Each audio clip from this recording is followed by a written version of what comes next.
way to understand your spirit is that it's the part of you that is seeking meaning and purpose. That's one way someone can relate to that. Another way to understand spirit is that it's the part of you that feels, that is drawn to hope. That's one way to understand spirit. The part of you that is drawn to hope. Everyone can relate to that. Right. The part of your spirit that is simply drawn to hope, that will not give in to despair. The part of you that has to believe in goodness. Yeah. That has to believe in something more. It's the light of you. It's the light of you.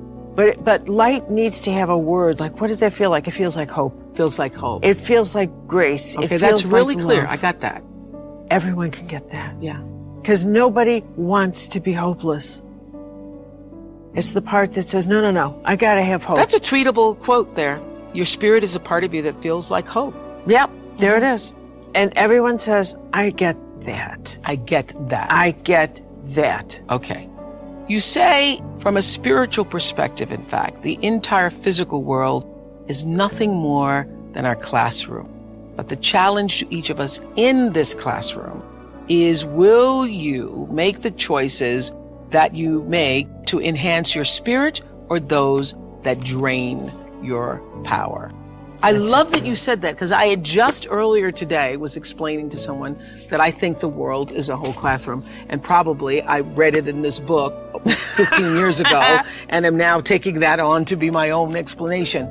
But that's how I see the world, as this super classroom. And that's why the idea of what we do on this channel, life class, using other people's life as a class, using your life as a class is so stimulating to me. Well, that's the whole, and seeing So this is the Earth School. It is an Earth School. It is an Earth School. And if you saw everything about your life as a learning, as a lesson, as I'm looking for truth, I'm looking for, does this drain power? Am I empowering with every choice I make? I'm either choosing to grace somebody or withhold it, to give power or to take it back. If people understand that every single thing, I'm either going to learn something from this or I'm not. So every single choice we make is either going to enhance the spirit. That's right. Or it's going to drain the spirit. There's nothing in between. There is nothing in between. What one choice? Well, give me one choice that could be in between. There isn't. There isn't. There isn't. Another way to say that is you're walking in the direction of love or you're walking away from it. You're walking to fear, right? And there is no other choice. But even if you thought, even if you're in a grocery store and you're thinking, should I buy this or not? And your gut says, you can't eat that. And you decide, I'm not going to listen to that voice. Right there, even in that tiny thing, you've walked toward fear. Wow. Because you've blocked your intuitive voice. So every day, in the smallest of ways and the largest of ways, we're either giving ourselves power or taking away from it. I get that. My life is fueled by my being, and the being fuels the doing. So I come from a centered place. I come from a focused place. I come from compassion. It's just my nature. I come from a willingness to understand and to be understood. And I come from wanting to connect. I mean, the secret of that show for 25 years is that people could see themselves in me. All over the world, they could see themselves in me. And even as I became more and more financially successful, which was a big surprise to me, I was like, oh my God, this is so exciting. But what I realized is through the whole process, because I'm grounded in my own self, that although I could have more shoes, my feet stayed on the ground, although I was wearing better shoes. These are kind of cute today, too. So I could keep my feet on the ground, even though I could get more shoes. And I could understand that it really was because I was grounded. I've done was doing and continue to this day to do the consciousness work. I work at staying awake. And being awakened is just another word for spirituality, but spirituality throws people off and they think you mean religion. When I was hiring people for my company for OWN looking for presidents, when people would come in, I'd say, tell me, what is your spiritual practice? And literally would throw, people would go, well, I'm not religious. Or I said, I didn't ask you about your religion. I asked you what's your spiritual practice. What do you do to take care of yourself? What do you do to keep yourself centered? What do you do to the, and, one woman started crying. That's not the person. So that's a sign. That's a sign. So to answer your question, everything is fueled that comes from me really wanting to be a better person on earth. And this is what I know to be true. The reason why the show worked is because I understood that audience, my viewers, the people who watched us every day and would come and just like you all did, get tickets, and they would come with their family. You all just came across campus, but that's good too. But people would come from all over the world just to be there with their aunts and their mothers, and they'd come with their cousins, and there'd be a few men in there going, what the hell? Or saying, well, I went to Oprah with you. I went to Oprah. And I'll at least give me clear for 3 or 4 weeks. I went to Oprah with you. I had such regard for that. And I just had a conversation with John Mackey, who runs Whole Foods. Yeah. And has written this fabulous book, you should get it, called Conscious Capitalism. And he was talking about how the investment in the stakeholders, the people who you are serving, that connection between the people who you're trying to serve and sell to, is equally as important as the people who you're buying from, equally as important as the people who are, supporting you financially, as your stockholders if you are, a public company. So I always understood that there really was no difference between me and the audience. At times I might have had better shoes, but at the core of what really matters, that we are the same. And you know how I know that? Because all of us are seeking the same thing. You're here at this fabulous school, and we'll go out into the world and each pursue based upon what you believe your talents are, what your skills are, maybe your gifts are, but you're seeking the same thing. Everybody wants to fulfill the highest, truest expression of yourself as a human being. That's what you're looking for. The highest, truest expression of yourself as a human being. And because I understand that if you're working in a bakery and that's where you want to be, and that may be what you always wanted to do, is to bake pies for people or bake cakes for people or to offer your gift, then that's for you. And there's no difference between you and me, except that's your platform. That's your show every day. So my understanding of that has allowed me to reach everyone. And there's no way that you wouldn't, because that's what I truly feel. It's a big, hard world out there, but you're ready for it. And you're ready because there is nothing more powerful than you using your personality to serve the calling of your soul. Every one of us has been called to the planet to use, and in this moment, in this political moment where everybody is just hysterical, in this moment, the call is for whatever side you choose to be on, to use more of you to bring forth the light.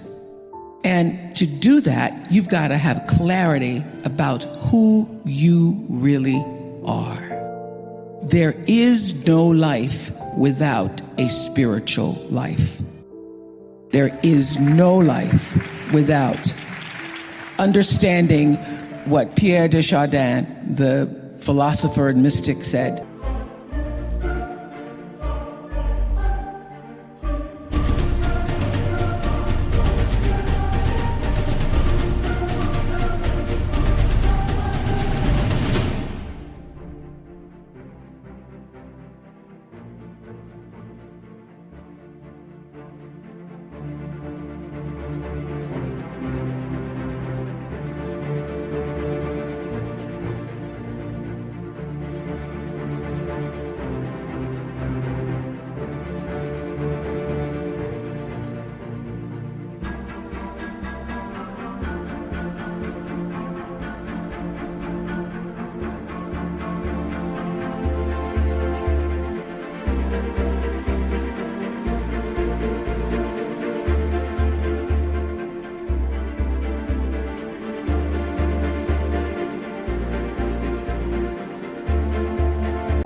We are spiritual beings having a human experience. So your real job as you go out to try to find one and have all of this anxiety and fear, and your real job is to know the truth and to create a spiritual practice that allows you to stay in it. To be clear, I'm not talking about your religion. I'm talking about whatever it is that nurtures the essence of you in such a way that you can do what you came here to do. And one of the reasons why I was able to be so successful all those years on the Oprah show is because I understood there was really no difference between me and the audience. I was a surrogate for the audience because I know that the audience and you and you and you want the same thing I do. We all want to be able to live out the truest expression, the fullest, purest expression of ourselves as human beings. That's what you want. And in order to do that, you've got to practice, you've got to develop that spiritual muscle that allows you to check in with yourself and not have to ask everybody else about a decision.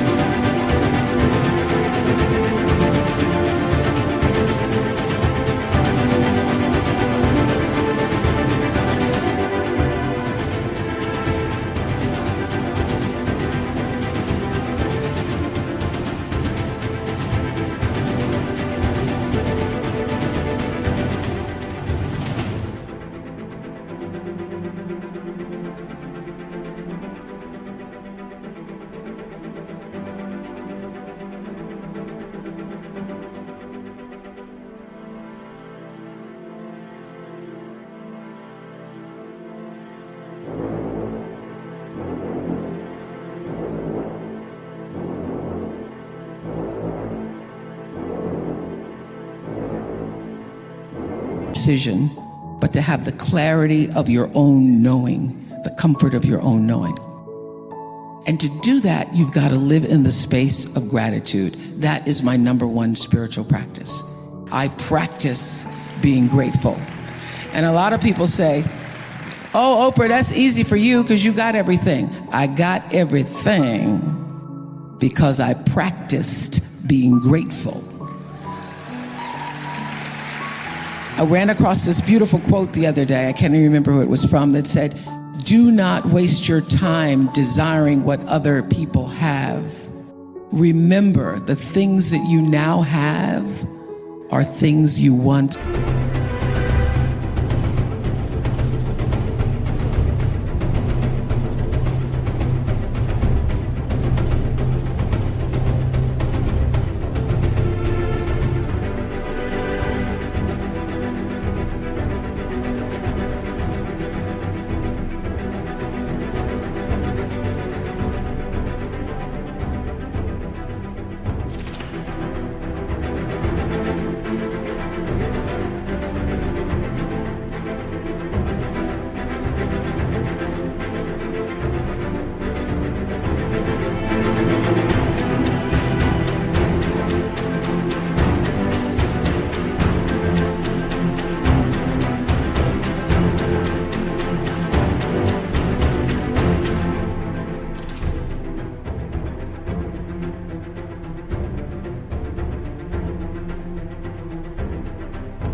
Only hoped for.